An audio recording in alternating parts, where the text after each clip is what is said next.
Frères et sœurs dans le Seigneur, je veux aujourd'hui me souvenir des dernières heures de la vie d'un homme de foi remarquable, Jean-Paul Ier, dont la marque durable reste dans l'histoire de l'Église et du monde entier. Cet homme, choisi par Dieu pour diriger son Église en tant que successeur de l'apôtre Pierre, nous a laissé un exemple extraordinaire, surtout dans les moments les plus difficiles de son existence. Un modèle que nous devons garder en tête et qui doit nous inspirer dans les périodes les plus sombres. John Paul, ce choix révèle votre pleine confiance dans la volonté divine, que vous acceptez sans la moindre hésitation. Lors de son dernier jour sur Terre, un samedi, Jean-Paul X a dit au revoir à ses plus proches collaborateurs de la curie romaine. Malgré sa fièvre intense et sa grande faiblesse, il persévérait dans la prière à son chevet. L'après-midi de ce moment précis, il a prononcé des paroles qui résonnent encore dans nos esprits et nos cœurs, « Permets-moi d'aller à la maison du Père ». Ces paroles étaient remplies d'espoir et de confiance dans la vie éternelle promise par Dieu à travers son Fils, Jésus-Christ. Le dernier dimanche de Jean-Paul I, un hommage de miséricorde et de prière. Vers 17h, alors que le soleil approchait de l'horizon, ont été récitées les premières vêpres du deuxième dimanche de Pâques, dimanche de la divine miséricorde. Les lectures abordaient le tombeau vide et la résurrection du Christ. Tandis que ces paroles résonnaient, le Saint-Père regardait son entourage, ses proches collaborateurs et les médecins qui l'assistent. Sur les places et les rues de Rome, des milliers de fidèles s'étaient rassemblés pour prier et invoquer le nom de Jean-Paul Ier. Leur voix s'élevait comme un chœur en l'honneur du pape. Il a écouté leurs paroles, leurs cris d'amour et de gratitude. À côté du lit du Saint-Père, il y avait un tableau représentant le Christ. Au milieu de la souffrance, attaché avec des cordes, l'ancien Jean-Paul X contemplait ce tableau, méditant sur le mystère de la Passion. Ses yeux qui s'éteignent lentement se fixent également sur l'image de la Vierge de Częstochowa, reine de Pologne, la mère qui l'a accompagnée à chaque instant de sa vie. Sur une petite table à côté de son lit se trouvait une photo de ses parents. Cette image représentait ses racines, son histoire, la source de sa force et de son inspiration. Jean-Paul X a toujours gardé dans son cœur l'amour de sa famille et les valeurs transmises par ses parents. Il savait que sa mission de guider l'Église n'aurait pas été possible sans leur soutien et leurs conseils sur le chemin de la foi. La messe d'adieu de Jean-Paul X et son voyage vers l'éternité. Vers 20h, alors que la lumière du jour se transformait en une couverture d'étoiles, Mgr Stanislavovitch a présidé la messe en l'honneur du dimanche de la Divine Miséricorde au chevet du pape mourant. À ses côtés se trouvait le cardinal Marian Jaworski, Mgr Stanisław Rilko, Mgr Miroslav Mokicki et le père Tadeusz Tychen. Ce moment liturgique a été un temps de grâce, une occasion de renouveler la confiance dans la miséricorde de Dieu. Les paroles de l'Évangile selon Jean résonnaient d'une manière touchante. Jésus vint, se tint au milieu d'eux et leur dit « La paix soit avec vous ». Ces paroles ont soulagé le cœur de João Paulo. Avant l'offertoire, le cardinal Marie Jaworski a encore une fois administré l'onction des malades au Saint-Père, sacrement de guérison spirituelle et de consolation dans les dernières étapes de la vie. Lors de la communion, Dom divin lui offrit le précieux sang comme viatique, nourriture de l'âme dans son voyage vers l'éternité. Jean-Paul Ier a accepté ces dons avec une profonde gratitude, conscient que son existence terrestre avançait vers sa plénitude. Au fil du temps, ses forces ont commencé à le quitter. Dans sa main, une bougie sacrée allumée était placée, symbole de lumière et d'espoir. À 21h37, dans un moment de silence et de prière intense, Jean-Paul XI a quitté ce monde pour rejoindre Dieu dans la gloire éternelle. Toutes les personnes présentes ont chanté le Te Deum, un hymne de remerciement à Dieu pour le don extraordinaire de la vie du Saint-Père et pour son grand pontificat.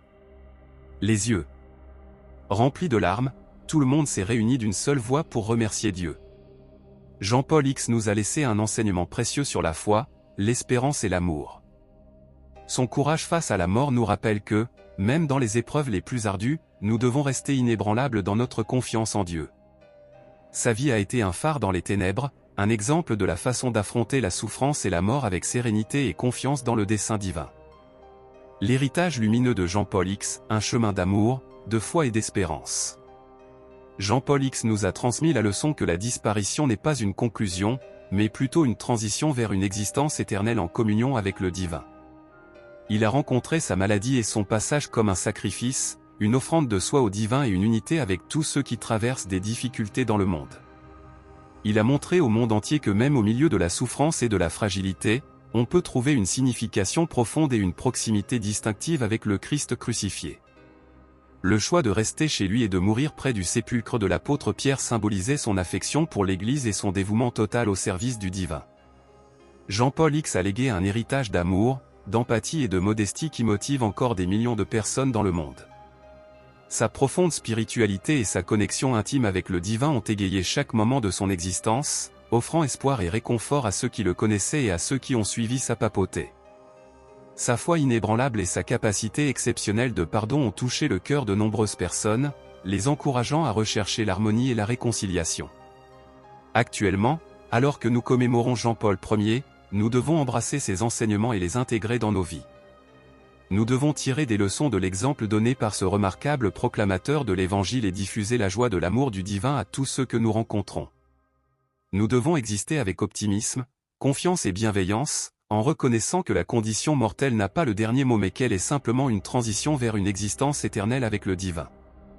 Que son essence persiste à nous guider et à nous motiver, que son récit fortifie notre voyage de foi et que nous puissions acquérir de lui la capacité de percevoir chaque jour comme un don inestimable. Jean-Paul Ier, intercède pour nous et éclaire-nous pour exister avec zèle et dévouement pour la domination du divin. Partagez vos réflexions dans les commentaires et n'oubliez pas de vous abonner à la chaîne pour ne pas manquer de nouvelles vidéos et faire partie de notre communauté de foi et de prière. Que Dieu vous accorde des bénédictions. Prière du matin à Dieu. Et aime ce moment de réflexion et de méditation, que nos cœurs s'ouvrent à la grâce infinie de Dieu. Rappelons-nous de Jean-Paul X, dont la vie a été un phare brillant, illuminant les coins les plus sombres de nos vies avec la lumière de la foi, de l'espérance et de l'amour. Comme une symphonie harmonieuse, les larmes que nous versons aujourd'hui ne sont pas seulement des adieux, mais des notes mélodieuses de gratitude pour un enseignement précieux qui transcende le temps. Dans les moments les plus difficiles, rappelons-nous de rester fermes dans notre confiance en Dieu, inspirés par le courage inébranlable de Jean-Paul X face à la mort. Sa décision de demeurer chez lui, près de la tombe de l'apôtre Pierre, résonne comme un acte d'amour profond envers l'Église et un dévouement total au service divin. Puissions-nous, à l'image de ce grand homme de foi, trouver dans la souffrance et la faiblesse un sens profond et une proximité particulière avec le Christ crucifié. Que la leçon de Jean-Paul X résonne en nous, réaffirmant que la mort n'est pas la fin, mais un passage vers une vie éternelle en communion avec Dieu. Quand les ténèbres menacent de nous envelopper, souvenons-nous de la bougie bénite allumée dans la main de Jean-Paul I, symbole de lumière et d'espoir, et sachons que même dans nos moments les plus difficiles, la grâce divine est présente.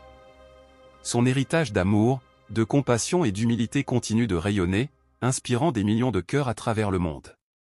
Que sa profonde spiritualité et sa relation intime avec Dieu soient des étoiles guidant nos propres vies, nous apportant espoir et consolation.